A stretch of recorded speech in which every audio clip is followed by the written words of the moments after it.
Olá, bom dia. Agora 11 horas 46 minutos. Estamos ao vivo para todo o estado do Pará por meio da TV Liberal e da TV Tapajós e também do G1 Pará nas eleições 2022.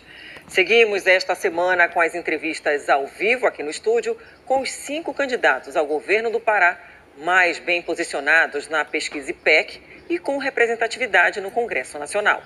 A entrevista tem duração de 10 minutos e vai questionar a vida política do candidato, polêmicas envolvendo o candidato ou sua coligação e também o plano de governo, as propostas que o candidato tem para o Estado. A ordem das entrevistas foi definida em sorteio realizado com a participação dos representantes dos partidos.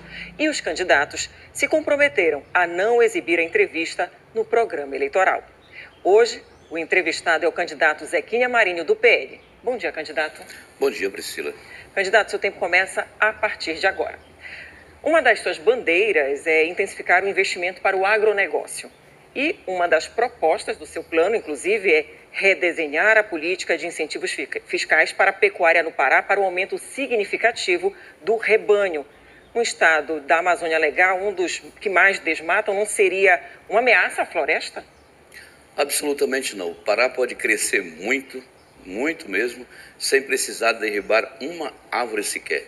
Basta aproveitar tudo que já está aberto, degradado, mal utilizado ou sem nenhuma utilização. É muito importante que a gente tenha consciência disso, que a gente pode ser o Mato Grosso da vida, tanto na produção de grãos quanto na produção da pecuária, que é muito importante para a economia.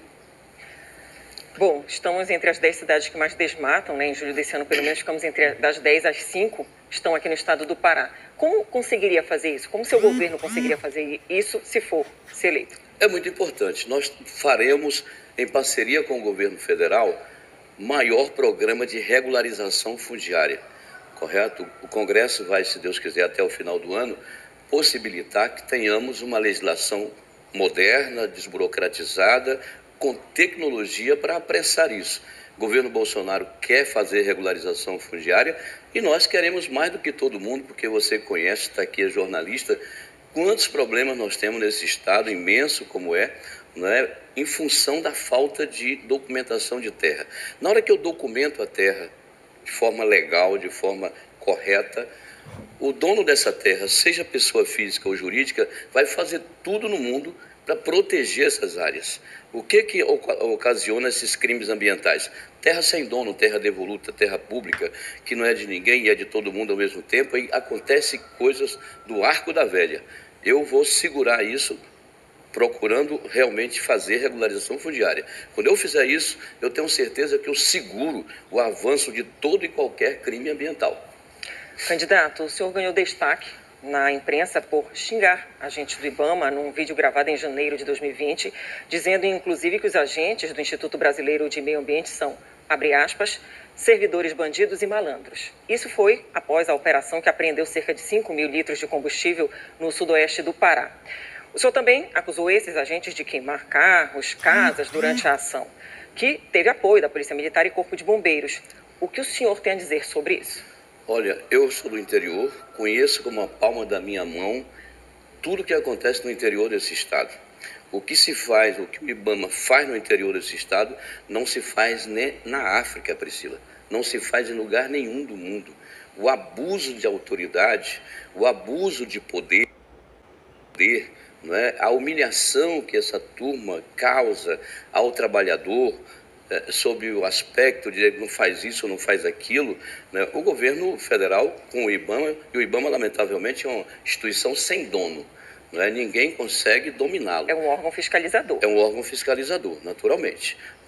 Mas as pessoas que fazem isso precisam observar a legislação que estão de baixo ali, cumprindo isso. Então, a explicação é, eu conheço, sei de todas as arbitrariedades, de todos os crimes que eles cometem, de todas as coisas erradas que eles fazem.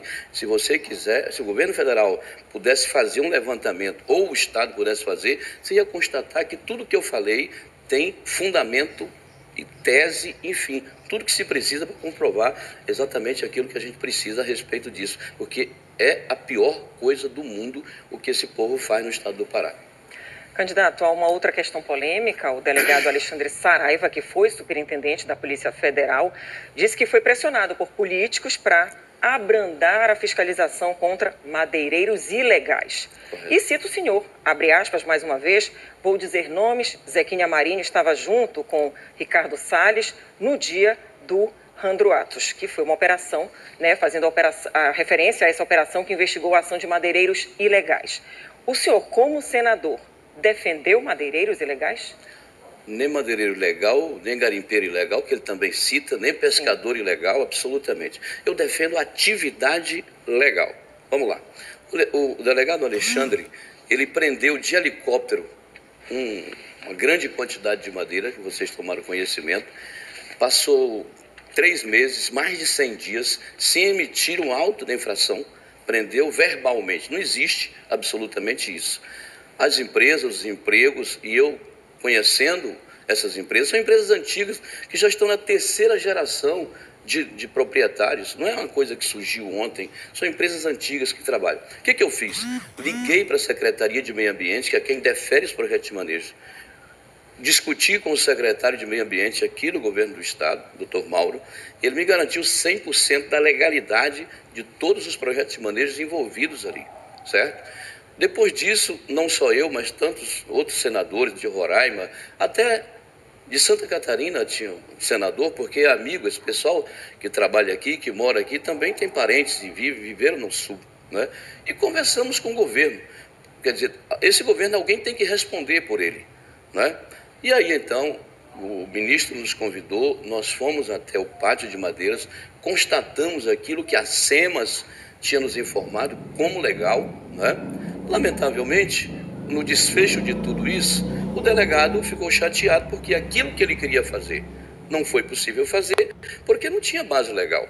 O ministro foi lá conosco, tirou cópia de todos os projetos de manejo, mandou uma cópia para ele em Manaus, mandou a outra para a Polícia Federal em Brasília, para ver se detectava algum tipo de erro. Não foi detectado. Ele foi afastado daquela região, ficou, com seu orgulho ferido. E ao ficar, começa a disparar contra tudo e contra todos. Graças a Deus, a gente leva uma vida longe disso. Trabalhamos pela legalidade, trabalhamos por uma atividade correta e assim sucessivamente. Isso aí é dor de cotovelo, isso aí é orgulho ferido, querer jogar lama em quem a gente trabalha de forma limpa, tranquila. Cadê? Qual foi a irregularidade que a polícia ou o IBAMA constatou nessa? Nenhuma. Liberados. Candidato, só para pontuar em relação até à própria segurança do Estado, segurança no interior, nas cidades e o conflito dentro da área rural, de um modo geral. Quando o senhor bate de frente, xinga ou questiona órgãos que fiscalizam, agentes públicos que trabalham para fiscalizar, o senhor não pode gerar um certo movimento de questionamento até das leis? Não, absolutamente. Eu jamais me posicionarei contra qualquer tipo de fiscalização. Eu sou legislador, não é? E aquilo que eu faço, que eu voto e que debato e que defendo é para ser fiscalizado. Agora, não posso defender que aquela fiscalização seja feita da forma mais autoritária que se possa imaginar, não é? Um bandido dos morros do Rio de Janeiro é tratado como cidadão. Um produtor rural aqui, que dormiu cidadão e acordou invasor de reserva, é tratado da forma mais hostil do mundo, como se fosse o pior dos criminosos, não é? E isso o IBAMA faz. Por que lá no Rio de Janeiro a polícia nem pode subir ao morro, não é? Que é um crime violento, que mata gente? Quantos já mataram aqui? Absolutamente nada. Eu defendo a fiscalização da forma correta. Não, nada mais do que isso, porque eu sou parlamentar, trabalho por isso e defendo que isso aconteça. E tem que fiscalizar, mas pelo amor de Deus, se fiscalize de forma decente. Candidato, temos agora a pergunta que vem da TV Tapajós, feita pela jornalista Débora Rodrigues. Vamos assistir. Olá, candidato. Os municípios do Oeste Paraense são celeiros de talentos na área esportiva e berço também de grandes artistas. No entanto, a cultura e o esporte ainda recebem poucos investimentos e incentivos. Qual é a sua proposta para esses dois setores e que tipo de atenção o senhor dará às nossas manifestações esportivas e culturais? ela pergunta sobre esporte, turismo e o incentivo que o senhor tem para essa região do Oeste Paraense, no seu plano de governo. É muito importante a pergunta e eu quero agradecer à TV Tapajós, né, por trazer à tona. Enquanto cidadão, enquanto político, a gente tem feito algumas ações pontuais, apoiando e tal. Hoje nós temos um recurso destinado a um programa chamado Passaporte para a Vitória, que trabalha a questão esportiva de crianças de 5 a 17 anos. Por um ano, estamos trabalhando 7.800 meninos e adolescentes, não é? Questão cultural é fundamental. Um povo que não tem lembrança do seu passado, não festeja, não celebra, é realmente um povo que esquece de si e da sua história. Nosso governo quer prestigiar. Eu lamento muito que no governo atual, né, nós que votamos no Congresso Nacional recurso para atender essa turma da cultura durante o problema da pandemia, todo mundo parou, os eventos acabaram, eles ficaram numa situação difícil, né? Eu agradeço demais sua presença aqui no JL1, as suas respostas também para a opinião pública de um modo geral. Muito obrigada mais uma vez por estar aqui e boa sorte nas eleições. Eu que agradeço a oportunidade.